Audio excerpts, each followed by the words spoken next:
तिमिरनुदष्ट ज्ञानं जनशलाकया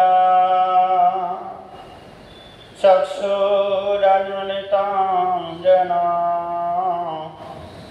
तस्मै श्रीगुरुवे नमः। श्रीकृष्ण चैतन्य प्रभु नित्यानंद श्री अद्वैत गदाधर शिवासादि गौर भक्तवृंद। हरे कृष्ण कृष्ण कृष्ण हरे हरे, हरे राम राम राम हरे हरे। सर्वप्रथमे अस्मदीय श्री गुरुपाद पद्म विष्णुपाद चरणी स्वामी भक्ति प्रसाद मधुसूदन गुरु महाराजेर आतुर जुगल चरणे अनंत कोटि धन्यवाद प्रणाम प्रणति ज्ञापन करছি। তিনি জয়যুক্ত হন, আমাদের প্রতি কৃপা আশীর্বাদ দর্শন করুন। সৎসঙ্গে সবার চরণে বৈষ্ণব অভিনন্দন প্রার্থনা করছি। আমরা ধারাবাহিকভাবে চৈতন্য চরিতামৃত শ্রবণ কীর্তনে ব্রতী হয়েছি। মহাপ্রভুকে আশ্রয় করে মহাপ্রভুর সঙ্গে আমরা দক্ষিণ যাত্রা দর্শন এবং সফল করলাম। মহাপ্রভু দক্ষিণ যাত্রা থেকে নীলাচল ধামে পদার্পণ করলেন। এই সংবাদ শুনে সকল ভক্তগণের দেহে নতুন প্রাণ সঞ্চার হলো। যেমন মৃত শরীরে প্রাণ সঞ্চার হলে যেমন আনন্দ হয়, তেমন যে ভক্তগুলো ছিলেন সেই সময় তাদের প্রতি একটা স্নেহ প্রাণ সঞ্চার হলো। এবং কি মহাপ্রভুকে কাশী মিশ্রের বাড়িতে তার ভবনে আশ্রয় করালেন যে প্রভু, এই জগন্নাথ মন্দিরের সন্নিকটে অথচ খুব নির্জন ভূমি, নির্জন জায়গা, আপনি এখানে বসে এখান থেকে হরি ভজন করুন। এমন সময় সেখানে কি হলো, হেন কালে আইলা তথায় ভবানন্দ রায়, চারি পুত্র সঙ্গে পরি মহাপ্রভুর পায়। এমন সময় পঞ্চপুত্র সঙ্গে নাচে রায় ভবানন্দ। মহাপ্রভুর কীর্তন আন্দোলনে রায় ভবানন্দের 5 পুত্র ছিল। তিনি দাপর যুগে ছিলেন পাণ্ডুরাজ। পাণ্ডুর 5 পুত্র, সেই 5 সন্তানকে নিয়ে মহাপ্রভুর নাম সংকীর্তনে সহযোগিতা করে নাম সংকীর্তন করেছিলেন। ভবানন্দের 5 পুত্র, কিন্তু 4 পুত্র নিয়ে তিনি নবদ্বীপ ধামে ছিলেন। তার অনেক পূর্বেই কে রাজা প্রতাপরুদ্র রামানন্দ রায়কে পছন্দ করেছিলেন যে তোমার যোগ্যতা আছে মন্ত্রী হবার, তোমার অধিকার আছে, যোগ্যতা আছে, অভিজ্ঞতা আছে রাজত্ব চালাবার। সেই জন্য সেই ভবানন্দ রায়ের 5 পুত্রের মধ্যে রামানন্দ রায়কে বেছে নিয়েছিলেন। সে গৌড় দেশ থেকে এনে এই দক্ষিণ ভারতের মন্ত্রী, মুখ্যমন্ত্রী করে দিয়েছিলেন রামানন্দ রায়কে। আর বাকি 4 ভাই নিয়ে ভবানন্দ বাড়িতেই ছিলেন। যখন মহাপ্রভু এই দক্ষিণ ভারতে এসে রামানন্দ রায়ের সঙ্গে মিলিত হয়ে যখন দক্ষিণ ভারত পুরী ধামে গেলেন, তখন সেই সময় 4 পুত্র নিয়ে গৌড় দেশ পরিত্যাগ করে, গৌড় দেশকে ছেড়ে তার 4 পুত্রকে নিয়ে পুরী ধামে এলেন মহাপ্রভুর কাছে। সার্বভৌম কহই রায় ভবানন্দ, ইহার প্রথম পুত্র রায় রামানন্দ। রায় রামানন্দ হচ্ছে বড় সন্তান। ভবানন্দের প্রথম পুত্র রামানন্দ রায়। এই রামানন্দ রায় সঙ্গে মহাপ্রভু মিলিত হয়েছিলেন। তার বাবাকে রামানন্দ রায়ের যে গুণমহিমা সেটা শ্রবণ করাচ্ছেন, যে ভবানন্দ, তোমার প্রথম পুত্র রামানন্দ রায়ের যে বৈষ্ণবতা, যে রসিক ভক্ত, তার চরম শিখরে উঠেছে তার প্রেম ভক্তি, আমি তা প্রত্যক্ষ দর্শন শ্রবণ করে এলাম। তবে মহাপ্রভু তারে কল্যালিঙ্গন ছুটি করে কহে রামানন্দের বিবরণ। আজকে রামানন্দ রায়ের চরিত্র কথা, তার গুণমহিমা তার পিতা ভবানন্দকে শ্রবণ করাচ্ছেন। রামানন্দ হেন রত্ন যাহার নয়, তাহার মহিমা লোকে কখনো না যায়। যে ভবানন্দ, তোমার পুত্র রামানন্দের যে গুণমহিমা, যা কীর্তি কথা, তার যা প্রেমিক ভক্ত, তার মতো ভক্ত শিরোমণি জগতে বিরল। সাক্ষাৎ পাণ্ডু তুমি, তোমার পত্নী কুন্তী, পঞ্চ পাণ্ডব তোমার পঞ্চপুত্র মহামতি। মহাপ্রভু বলেন, হে ভবানন্দ, তুমি সাক্ষাৎ পাণ্ডুরাস। ধর্মরাজ যুধিষ্ঠির, ভীম, অর্জুন, নকুল, সহদেব, যার পঞ্চপুত্র, আমি গৌরধামে প্রেম লীলা আস্বাদন করার জন্য যখন এসেছিলাম, তোমরা আমার জন্ম জন্মান্তরের দাস, জন্ম জন্মান্তরের আত্মীয়, আপনজন, পার্শ্বদ।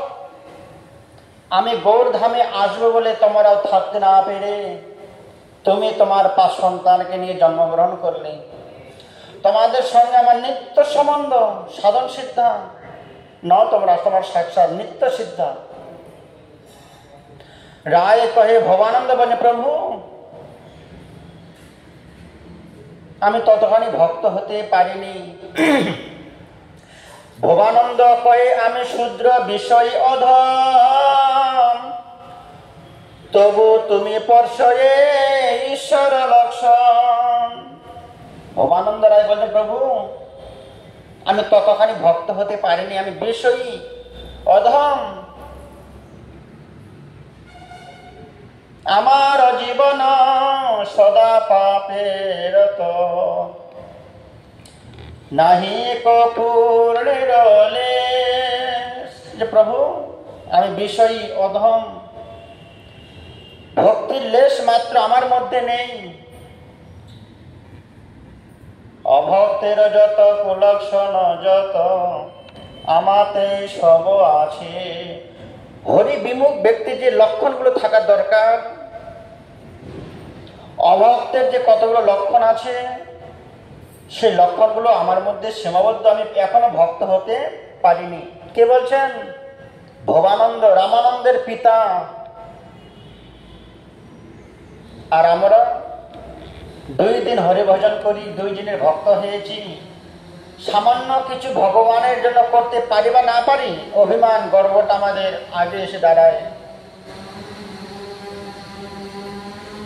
নিজ গৃহ বৃত্ত ভৃত্ত পঞ্চপুত্র সনে আত্মসমর্পণ আমি তোমার চরণে। ভবানন্দ রায় বললেন, আমার ধন সম্পদ, আত্মীয় স্বজন, আমার জীবন যৌবন দেহ এবং কি আমার 5 পুত্র তোমার চরণে অর্পণ করলাম তোমার সেবার জন্য প্রভু। কেননা দাপর যুগে পাণ্ডবদের জন্য ভগবান কি না করেছিলেন। ভগবান শ্রীকৃষ্ণ নিজের ঘর বাড়ি অট্টালিকা দ্বারকা রাজত্ব ছেড়ে সদা সর্বক্ষণ করে থাকতেন পাণ্ডবদের সুখের জন্য, সুখ বিধানের জন্য। সেই পাণ্ডবগণ এবার ভগবানের সুখ বিধানের জন্য কেউ সংসার ধর্ম করে নিজের ইন্দ্র চরিতার্থ করতে গেলেন না। নিজের জীবন যৌবন ধন সম্পদ সবকিছু পুনরায় ভগবানকে ফিরিয়ে দিতে ভগবানের সেবার জন্য পুরীধামে এলেন। দাপর যুগে ভগবান সেবা করেছে পাণ্ডবদের, কলিকালে পাণ্ডবগণ সেবা করছে শ্রী ভগবানের। সেই জন্য ভবানন্দ রায় বলছেন, আমার আত্মীয় স্বজন ভৃত্য পঞ্চপুত্র শনে আত্মসমর্পিণ আমি তোমার চরণে।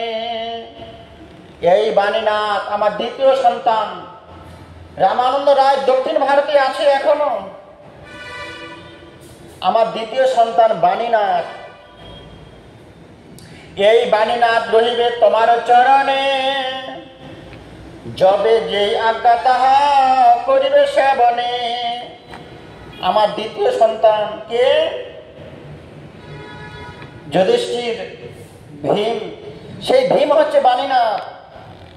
প্রভু, এই বাণীনাথকে তোমার চরণ সেবার জন্য তোমার কাছে রেখে দিলাম। তোমার যা যখন প্রয়োজন হবে আপনি বাণীনাথকে আদেশ করবেন। আত্মীয় জ্ঞানে মোরে সংকোচ না করিবা, যেই যবে ইচ্ছা তবে সেই আজ্ঞা দিবা। আপনার সঙ্গে আমার আত্মীয়তা আছে, বন্ধুত্ব, মিত্রতা, এই জ্ঞানে সংকোচ করবেন না। যখন যা প্রয়োজন আমাদেরকে আপনি বলবেন। প্রভু কয়ে, কি সংকোচ? তুমি নহ পর, জন্মে জন্মে তুমি আমার সবংশ কিঙ্কর। আমি কি সংকোচ করতে পারি? তোমরা সবংশে আমার জন্ম জন্মান্তরের নিত্য সঙ্গী, আমার কিঙ্কর। সত্য, ত্রেতা, দ্বাপর যুগে কোনো সময় বাকি নেই যে তোমাদের সঙ্গে আমার আত্মীয়তা ছিল না, সম্বন্ধ ছিল না। দিন ৫-৭ ভিতরে আসবে রামানন্দ, তার সঙ্গে পূর্ণ হবে আমার আনন্দ। ভবানন্দ, ২-৪ দিন বাদে তোমার বড় ছেলে, বড় পুত্র রামানন্দ রায় নীলাচলে আসবে, আমাদের সবার সঙ্গে মিলিত হবে। এত বলে প্রভু তারে করল আলিঙ্গন, তার পুত্র সমশিরে ধরিল চরণ। ভবানন্দকে আলিঙ্গন করলেন, তার পুত্র থেকে চরণ দান করলেন মহাপ্রভু। তবে মহাপ্রভু তারে ঘরে পাঠাইল, বাণীনাথ পট্টনায়কে নিকটে রাখিল। বাণীনাথকে নিকটে রাখলেন, পট্টনায়ক রাখলেন, ওদেরকে ঘরে পাঠিয়ে দিলেন। ভট্টাচার্য সবলোক বিদায় করিল, তবে প্রভু কালা কৃষ্ণ দাসে বলাইল। প্রভু কয়ে, ভট্টাচার্য শুনো তাহার চরিত, দক্ষিণ গিয়াছিল এ আমার সহিত। সার্বভৌম ভট্টাচার্যকে বললেন, আপনি আমার সঙ্গে দক্ষিণ ভারতে পাঠিয়েছিলেন কালাকৃষ্ণ দাসকে। এই কালাকৃষ্ণ দাসের মনটা খুব চঞ্চল ছিল, ধীর স্থির ছিল না। কেন?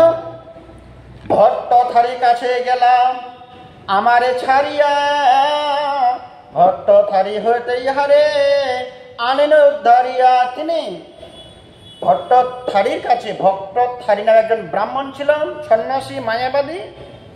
তার কথায় মোহিত হয়ে, তার ধন সম্পদ ঐশ্বর্য দেখে তিনি তার কাছে রয়ে গিয়েছিলেন। আমি জোরপূর্বক তাকে উদ্ধার করে এনেছি, কেন? আমার কর্তব্য।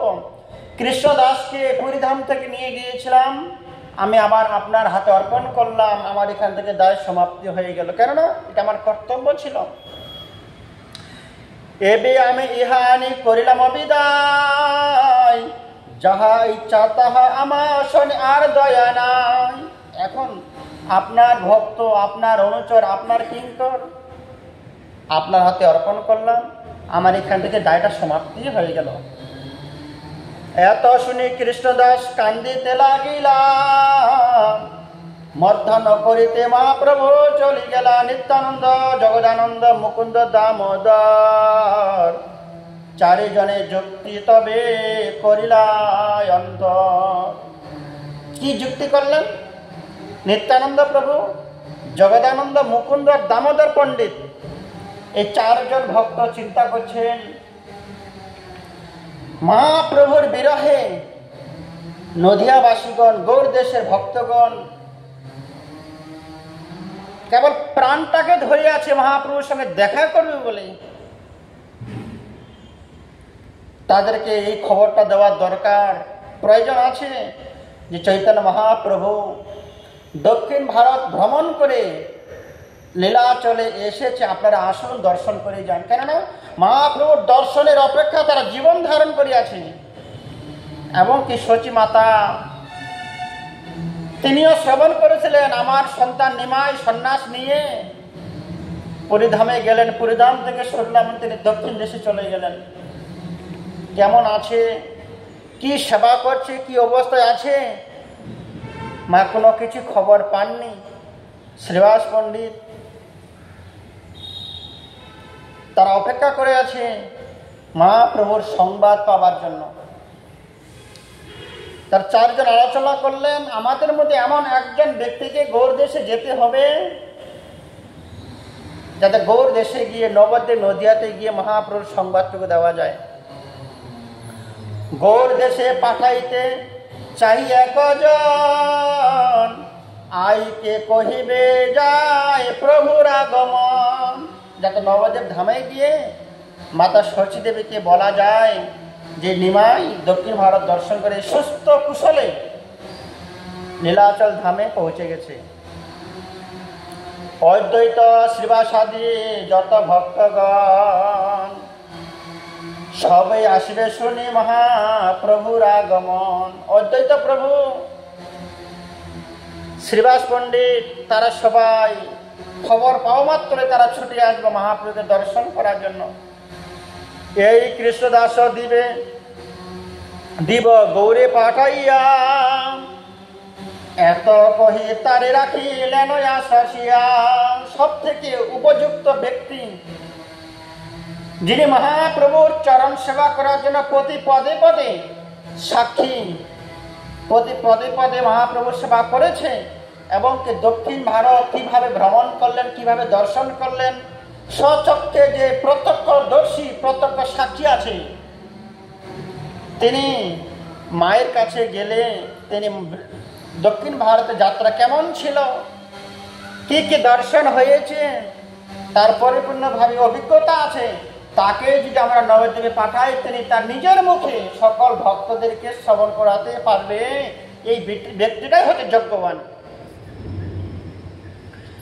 আর দিন প্রভু স্থানে করল নিবেদন, আজ্ঞা দেহ গৌড় দেশে পাঠাইয়ে কজন। মহাপ্রভুর কাছে অনুমতি চাইলেন, প্রভু আপনি অনুমতি দিলে একজনকে আমরা গৌড় দেশে পাঠাতে পারি আপনার আগমনের বার্তা পৌঁছাবার জন্য।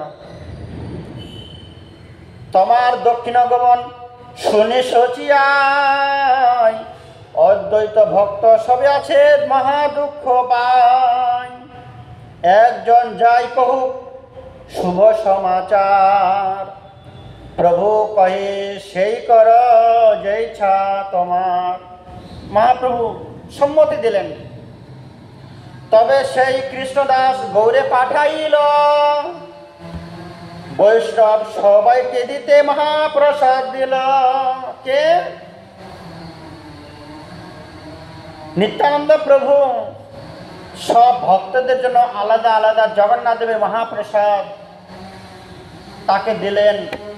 অদ্বৈত প্রভুকে মহাপ্রসাদ দেওয়ার জন্য, শচী দেবীকে প্রসাদ দেওয়ার জন্য সব ভক্তদেরকে প্রসাদ পাঠালেন মহাপ্রসাদ। তবে গৌড় দেশে আইলা কালা কৃষ্ণ দাস, নবদ্বীপে গেলাতে হো শচী মাতার পাশ। সে কালা কৃষ্ণ দাস নবদ্বীপ ধামে এলেন, শচী মায়ের চরণ বন্দনা করলেন, মহাপ্রসাদ দিয়া তারে করল নমস্কার। দক্ষিণ হইতে আইলা প্রভু কহে সমাচার, শুনি আনন্দিত হইল শচী মাতার মন। শ্রীবাসাদি আর যত সকল ভক্তগণ, সকল ভক্তগণের মনে একটা নতুন প্রাণ সঞ্চার হলো যে মহাপ্রভু দক্ষিণ ভারত থেকে নীলাচলে এলেন। আর দেরি করব না, হে শ্রীবাস পণ্ডিত, অদ্বৈত প্রভু, চলো আমরা সবাই মহাপ্রভুকে দর্শন করতে যাব। ধৈর্য ধরে থাকা যায়?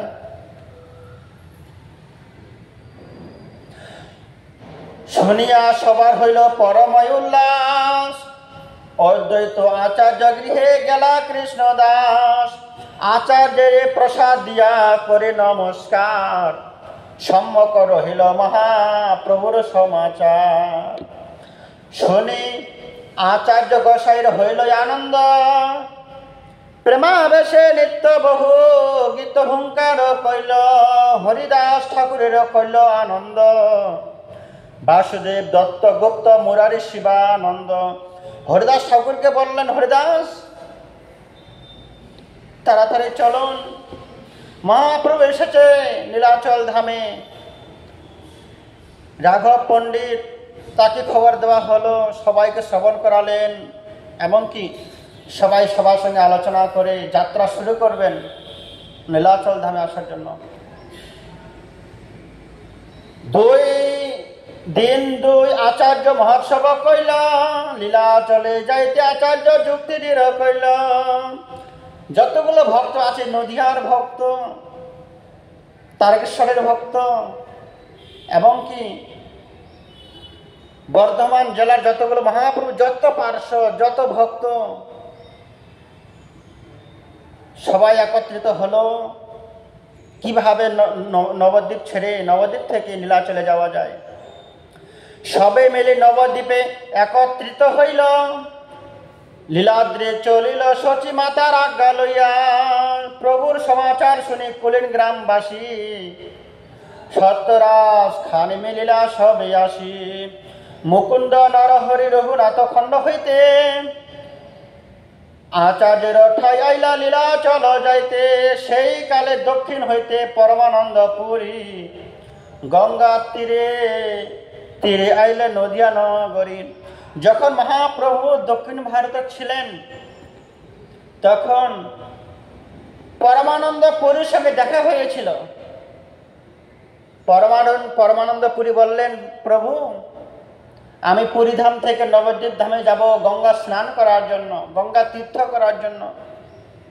তখন মহাপ্রভু বলেছিলেন, আপনি যখন নবদ্বীপ ধামে যাবেন, আমার মায়ের কাছে যাবেন, মাকে দর্শন করে আসবেন, আমার বার্তা, আমার সুসংবাদ মাকে প্রদান করবেন, আর খুব শীঘ্রই আপনি পুরীধামে আসবেন। কেন? আমি পুরীধামে গিয়ে আপনাদেরকে নিয়ে আমি থাকব।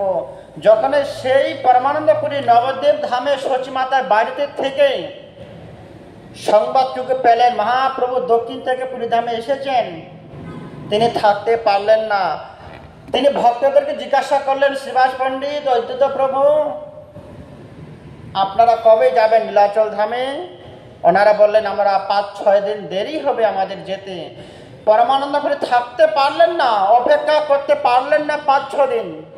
তিনি সঙ্গে সঙ্গে শচী মাতাকে প্রণাম করে কালাকৃষ্ণ দাসকে সঙ্গে নিয়ে নীলাচল ধামে যাত্রা শুরু করলে। মহাপ্রভু এসেছেন, 5 দিন পরে তারা আসবেন, এই ধৈর্যটা ধারণ হলো না, ছুটে এলেন নবদ্বীপ ধাম ছেড়ে নীলাচলে। আইর মন্দিরে সুখে করিলা বিশ্রাম, আই তারে ভিক্ষা দিলা করিয়া সম্মান। শীঘ্র লীলাচলে যাইতে তার ইচ্ছা হইল, প্রভুর আগমন দেহ তাহাই শুনিল। প্রভুর এক ভক্ত দ্বিজ কমলাকান্ত নাম, তারে লইয়া লীলাচলে করিলা প্রয়াণ। মহাপ্রভু প্রিয় ভক্ত, তার নাম ছিল কমলাকান্ত। কমলাকান্ত বললেন, অদ্বৈত প্রভু আপনারা কবে যাবেন নীলাচল ধামে?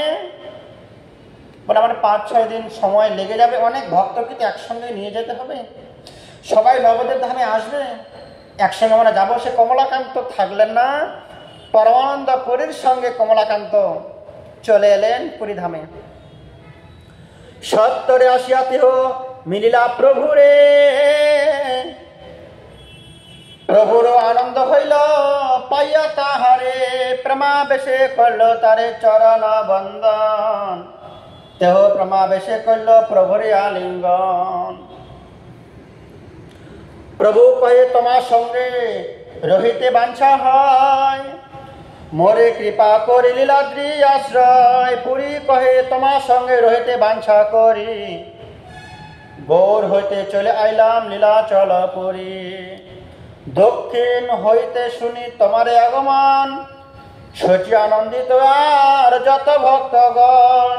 পরমানন্দ পুরী বলছেন, প্রভু আপনি দক্ষিণ ভারত থেকে এসেছেন, এই খবরটা যখন সচিমাতা পেলেন, তার মায়ের মনে যে একটা আনন্দ, আমার সন্তান এসেছে, সবে আসিতেছেন তোমারে দেখিতে, তা সবার বিলম্ব দেখি আইলাম তরিতে। তাদের বিলম্ব হচ্ছে আসার জন্য, তাই আমি তাড়াতাড়ি চলে এলাম। কাশী মিশ্রের আবাসে নির্ভিত্তি এক ঘর, প্রভু তারে দিলেন আর সেবার কিঙ্কর। আর দিনে আইলা স্বরূপ দামোদর, প্রভুর অনন্ত কর্মে রসের সাগর। পুরুষোত্তম আচার্য তার নাম পূর্বাশ্রমে, নবদ্বীপে ছিলা দেহ প্রভুর চরণে। প্রভুর সন্ন্যাস দেখি উন্মুক্ত হইয়া, সন্ন্যাস গ্রহণ করল বারাণসী গিয়া। চৈতন্যানন্দ গুরু তার আজ্ঞা দিলেন তারে, বেদান্ত পড়িয়া পড়াও সমস্ত লোকের। পরমা বিরক্ত হো পরমা পণ্ডিত, কায় মনে আশ্রী আছে শ্রীকৃষ্ণ চরিত। চিন্তিতে কৃষ্ণ ভজব এই তো কারণে, উন্মাদে করতে হো সন্ন্যাস গ্রহণে। সন্ন্যাস করিলা শিখা সূত্র ত্যাগর, যোগপট্ট না দিলাম নাম হইলা স্বরূপ। গুরু ঠাই আজ্ঞা মাগি আইলাম লীলা চলে, রাত্রি দিনে কৃষ্ণ প্রেমে আনন্দ বিহব বলে। পণ্ডিতেরা অবধি বাক্য নাহি কারো শোনে, নির্জনে রহেন লোক সব নাহি জানে। কৃষ্ণ রস তত্ত্ববেত্তা দেহ প্রেম রূপ, সাক্ষাতে মহাপ্রভুর দ্বিতীয় স্বরূপ। গ্রন্থ শ্লোকিত কেউ প্রভু পাশে আনে, স্বরূপ পরীক্ষা করলে পাছে প্রভু শুনে। স্বরূপে দামোদর পণ্ডিত, তিনি মহাপ্রভুর জীবন স্বরূপ, মহাপ্রভুর দ্বিতীয় শরীর, দ্বিতীয় দেহ। মহাপ্রভু সংসার ছেড়ে নিজের জীবন উৎসর্গ করে দিলেন ভগবানের চরণে। সংসারের সুখ জলাঞ্জলি দিয়ে তিনি ত্যাগের ধর্ম, সন্ন্যাস ধর্ম গ্রহণ করলেন। ভিক্ষা করে জীবন যাপন করবেন। স্বরূপ দামোদর এটা সহ্য করতে না পেরে, যে আমার প্রাণবল্লভ, আমার প্রাণপ্রিয়, আমার আরাধ্যদেব যদি সংসার ত্যাগ করে ত্যাগী হতে পারে, বৈরাগী হতে পারে, ভিখারি হতে পারে, তাহলে আমি আমার তার প্রাণস্বরূপ বন্ধু হয়ে, মিত্রতা হয়ে আমি কি করে সংসারে থেকে অবস্থান করতে পারি। তিনি মহাপ্রভুর দুঃখটা অনুভব করার জন্য, মহাপ্রভু যে ত্যাগী সন্ন্যাসী, তার স্বরূপ, তার সুখ, তার দুঃখ, তার সুখে দুঃখে, তার সুখ দুঃখ অনুভব করার জন্য তিনি মহাপ্রভুর মতো সংসার ছেড়ে তিনিও বারাণসীতে গিয়ে সন্ন্যাস নিয়ে, গুরুদেবের আজ্ঞা নিয়ে নীলাচলে এলেন মহাপ্রভুর সঙ্গে থাকার জন্য। ভাবুন কতখানি প্রেমিক ভক্ত, যে মহাপ্রভু সংসার ছেড়ে ভিখারি হয়েছে। ভিখারি হলে কি কষ্ট, কি দুঃখ, কি জ্বালা, কি বেদনা মহাপ্রভু অনুভব করতে পারবে, আমি তো অনুভব করতে পারবো না। সে মহাপ্রভুর সুখে দুঃখে সঙ্গী হওয়ার জন্য তিনিও সংসার ছেড়ে সন্ন্যাস নিয়ে মহাপ্রভুর কাছে চলে এলেন। এরকম দ্বিতীয় কোনো ভূমিকা জগতে কোনো মানুষের বিরল হতে পারে না। একেই বলে সেই বন্ধু, সেই পিতামাতা, সে পরম বন্ধু। সুখের সময়, দুঃখের সময় সদা সর্বক্ষণ মহাপ্রভু থাকার জন্য তিনি ঘর সংসার পরিত্যাগ করে এলেন নীলাচল ধামে। এবং কি কোনো ভক্ত কোনো কিছু দিলে, কোনো খাদ্যদ্রব্য, কোনো পুস্তক, কোনো গ্রন্থ মহাপুরুষরা গ্রহণ করতেন না, আগে দামোদর পণ্ডিতকে দিতেন। দামোদর পণ্ডিত যদি মনে করতেন এটা মহাপ্রভুকে দেওয়ার মতো যোগ্যতা আছে, যোগ্য আছে, উপযুক্ত পাত্র, সেটা মহাপ্রভুকে তবেই দিতেন স্বরূপ দামোদর। ভক্তি সিদ্ধান্ত বিরুদ্ধ আর রসাভাস, শুনিলে না হয় প্রভুর চিত্তের উল্লাস। অনেক পণ্ডিতগণ, লেখকগণ গ্রন্থ রচনা করে, কিন্তু সব গ্রন্থ, সব বই, সব পুস্তক মহাপ্রভু গ্রহণ করতেন না। কেননা যে গ্রন্থটা লিখবে সে লেখক যেন গুরু পরম্পরার মধ্যে থাকে। ভগবান গীতায় বলেছেন, এবং পরম্পরা প্রাপ্তম মম রাজর্ষয় বিদু। পরম্পরার মধ্যে, গুরু পরম্পরার মাধ্যমে এসে যদি কেউ গ্রন্থ লিখে, সেই গ্রন্থটা আমাদের ভক্তিযোগ অবলম্বন, ভক্তি বৃদ্ধি পাবে। গুরু পরম্পরার মধ্যে না থাকলে তার গ্রন্থ, তার পুস্তক দেখতে সুন্দর, মিষ্টি মিষ্টি ভাষা হলেও ভগবত প্রেরিত, ভগবানের প্রীতিবিধানের জন্য হতে পারে না। সেই জন্য কি বললেন, এবং পরম্পরা প্রাপ্তম, পরম্পরার মাধ্যমে থেকে আমাদের সাধন ভজন এবং কি গ্রন্থ অধ্যয়ন করতে হবে। মিমম রাজর সবিদু, হে রাজন, আপনি যদি সাধন ভজন করেন, গুরু পরম্পরার মাধ্যমে সাধন ভজন করতে হবে। কোনো গ্রন্থ লিখতে গেলে সেই গ্রন্থের কথাগুলো যেন গুরু পরম্পরার প্রতিবিধানের জন্য হতে পারে। নিজের মন করা কথা রসবাস হলে হবে না। সেই জন্য আগে দামোদর পণ্ডিত সেই গ্রন্থগুলো দেখতেন, যদি রসবাস না থাকে, ভক্তিযুক্ত থাকে, তবে মহাপ্রভু সে গ্রন্থটা দিতেন। অতএব স্বরূপ গোসাই করে পরীক্ষণ, শুদ্ধ হয় যদি প্রভুরে করায় না শ্রবণ। বিদ্যাপতি চণ্ডীদাস শ্রী গীত গোবিন্দ, এই 3 গীতে করান প্রভুর আনন্দ। মহাপ্রভু জন্মগ্রহণ করার অনেক আগে বিদ্যাপতি, চণ্ডীদাস, গীত গোবিন্দ তাদের গ্রন্থ মহাপ্রভু আস্বাদন করতেন। বৈষ্ণব জগতের মূল সম্পদ, মূল ধন তাদের গ্রন্থগুলো। বৈষ্ণব জগতের পদাবলী, তাদের বাণী, তাদের পদ।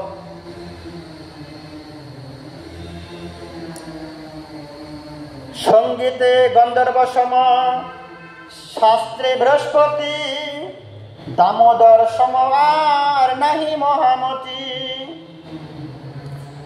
স্বরূপ পাণ্ডিত্য, দামোদর শিল্পী, কণ্ঠশিল্পী, তারা 2 জনকে মহাপ্রভু কাছেন। স্বরূপ দামোদরের স্বরূপ দামোদর, তারা 2 জন ব্যক্তি, কিন্তু মহাপ্রভু একই সঙ্গে উচ্চারণ করতেন। কেন? স্বরূপ দামোদর। একজন পাণ্ডিত্য যে মহাপ্রভুকে সিদ্ধান্ত দিতে পারে, আরেকজন শিল্পী ভজন কীর্তন করতেন। অদ্বৈত নিত্যানন্দ পরম প্রিয়তম, শ্রীবাস আদি ভক্তগণের হয় প্রাণ সম। সেই দামোদর আসি দণ্ডবত কইল, চরণে ধরি আসলো পড়িতে লাগিল। সেই দামোদর পণ্ডিত এসে মহাপ্রভুকে প্রণাম করলেন। উঠাইয়া মহাপ্রভু করল আলিঙ্গন, 2 জনে প্রেমাবেশে হইল চেতন। কত দিনে 2 জনে স্থির যবে হইলা, তবে মহাপ্রভু তারে কহিতে লাগিলা, তুমি যে আসিবে আজ স্বপ্নে দেখিল, ভালো হইল অন্ধ যেন 2 নেত্র পাইল। কি বলছেন? হে দামোদর, তুমি যে আসবে আমার কাছে, আমি আজকে রাত্রেবেলা স্বপ্ন দেখেছিলাম। তাহলে শুদ্ধ ভক্তের সেবা গ্রহণ করার জন্য ভগবানের স্বপ্ন হয়। মাধবেন্দ্র পুরীর সেবা গ্রহণ করার জন্য মহাপ্রভু গিরিধারী গোপাল অপেক্ষা করেছিলেন, কবে আসবে মাধবেন্দ্র পুরী আমার কাছে সেবা করবে। কেন? তার প্রেমে, তার সেবায় আমি বশ হয়েছি, ঋণী হয়েছি। কতদিন করি তোমার পদ নিরীক্ষণ, কবে মাধবেন্দ্র পুরী এসে করিবে সেবন। শুদ্ধ প্রেমিক ভক্তদের হাতে ভগবান সেবা গ্রহণ করার জন্য অপেক্ষা করেন সদা সর্বক্ষণ। স্বরূপ কয়ে প্রভু মোর ক্ষময় অপরাধ, তোমা ছাড়ে অন্যত্র কেন করেন প্রমাদ। তোমার চরণ মোর নাহি প্রেম লেশ, তোমা ছাড়ে পাপি মই জ্ঞান অন্য দেশ। মই তোমা ছাড়িল, তুমি মোরে না ছাড়িলা, কৃপা বাস গলায় বান্ধি চরণে রাখিলা। কে বললেন? স্বরূপ দামোদর বলছেন, প্রভু তোমার চরণ ছেড়ে আমি দূরে চলে গিয়েছিলাম, তোমার চরণে আমার বিন্দু মাত্র প্রেম ভক্তি নেই, তথাপিও আমি তোমার চরণ ছেড়ে দূরে চলে গেলেও আপনি আপনার কৃপার দড়ি গলায় বেঁধে আমাকে আবার চরণে নিয়ে এলেন। দৈবে মায়া বলাৎকারে খসাইয়া সেই ডরে ভবকূপে দিলে তো ডারিয়া।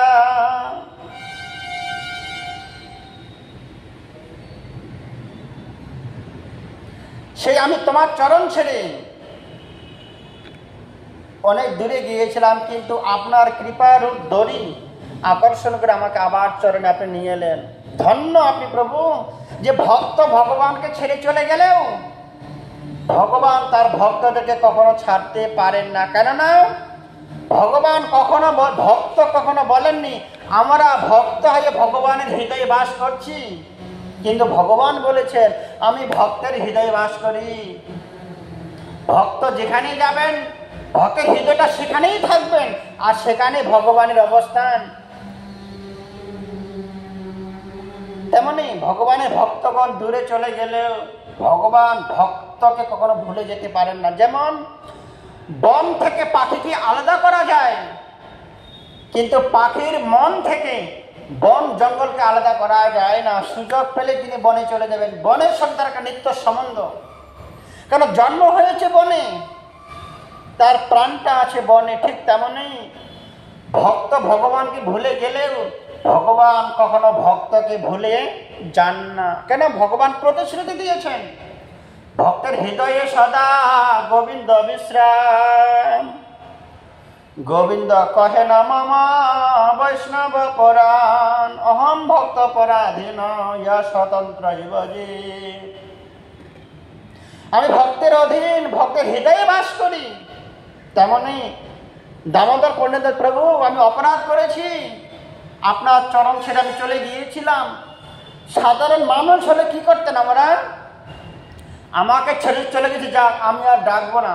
কিন্তু ভগবান বলছে না, আমি ভক্ত ছাড়া তো থাকিতে নারি। ভক্ত আমার প্রাণ, আমি ভক্ত ছাড়া থাকতে পারি না। তেমনি সেই রকম ভাবে আমাদেরকে শুদ্ধ ভক্ত হওয়ার চেষ্টা করতে হবে, প্রয়াস করতে হবে, যেন ভগবান আমাকে ডেকে নেন। ভগবান কাকে ডাকেন? ভগবান কাকে কৃপা করেন? ভগবান কাকে নিজের চরণে আশ্রয় দেন? ভগবানের ভক্তকে। আমরা বলি ভগবান আমাকে ডাকে না, ভগবান টানছে না, তাই তো বৃন্দাবনে যেতে পারছি না। বলে ভগবান আপনাকে সেদিন ডাকবে যেদিন আপনি ভক্ত হতে পারবেন। কেন? ভগবান তো মানুষকে ডাকবে না, ভগবান তো ভক্তকে তার চরণে ডাকবেন না। তেমনি আজকে দামোদর পণ্ডিত অনেক দূরে চলে গেছে ভগবানকে ছেড়ে, ভগবান তাকে ডেকে নিয়ে চলে এলেন। মই তোমার ছাড়ি মই মোরে না ছাড়িলা, কৃপা পাশ গলায় বান্ধি চরণে রাখিলা, তবে স্বরূপ কইল নিত্যাই চরণ বন্দন। নিত্যানন্দ প্রভু কইল প্রেম আলিঙ্গন, জগদানন্দ মুকুন্দ শঙ্কর সর্বভৌম, সবার সঙ্গে যথাযজ্ঞ করিল মিলন, পরমানন্দ পুরী কইল চরণ বন্দন। পুরী গোসাই তারে কইল প্রেম আলিঙ্গন, মহাপ্রভু দিল তারে নির্ভীতে বাসা ঘর, জলাদি পরিচর্যা লাগি দিল এক কিঙ্কর, আদির সার্বভৌম আদি ভক্ত সঙ্গে বসিয়া আছেন মহাপ্রভু কৃষ্ণ কথা রঙ্গে। এইভাবে মহাপ্রভু দিনে দিন রাত্রি নাম সংকীর্তন এবং প্রেম আস্বাদন রূপে মহাপ্রভু দিন যাপন করতে লাগলেন। স্বরূপ দামোদরকে, নিত্যানন্দ প্রভুকে, সার্বভৌম ভট্টাচার্য সবাই কিনে সদা সর্বক্ষণ প্রেম কথা আলোচনা, ভগবত কথা আলোচনা। এই রূপেতে ব্রজের পথে চলিব গো, হরি বলবো আর মদন মোহন হেরিব গো। এইভাবে ব্রজের পথে আমাদের অগ্রসর হতে হবে। কিভাবে? মনে শয়নে সপনে নিশি জাগরে সদা সর্বক্ষণ ভগবানের চিন্তন করতে করতে আমাদের জীবন অতিবাহিত করতে পারলে এই চিন্তনটাই আমাদেরকে বৃন্দাবন ধামে পৌঁছাতে পারবে। টাকা দিয়ে আমরা বৃন্দাবন যেতে পারি, কিন্তু সেটা বৃন্দাবন যাওয়া হবে না, দেশ ভ্রমণ হয়ে যাবে। যাকে একবার দর্শন করে সে ফিরে আসতেই পারে না শ্রী বাবার বাড়িতে। একজন যদি ভগবানকে দর্শন করে, ভগবান দর্শন করার পরে যদি ভোগময় জগৎ দর্শন করতে আসতে পারে না। কিন্তু আমরা কি করি? কেউ যায় টাকার গরমে, কেউ যায় দেশ ভ্রমণে, কেউ টাকার গরমে বিদেশ যাত্রা করে, কেউ দেশ ভ্রমণ করতে যায়। ভগবত দর্শন তাদের হয় না। যার একবার ভগবত দর্শন হয়েছে সে আর কখনো সংসারে ফিরে আসতে পারে না।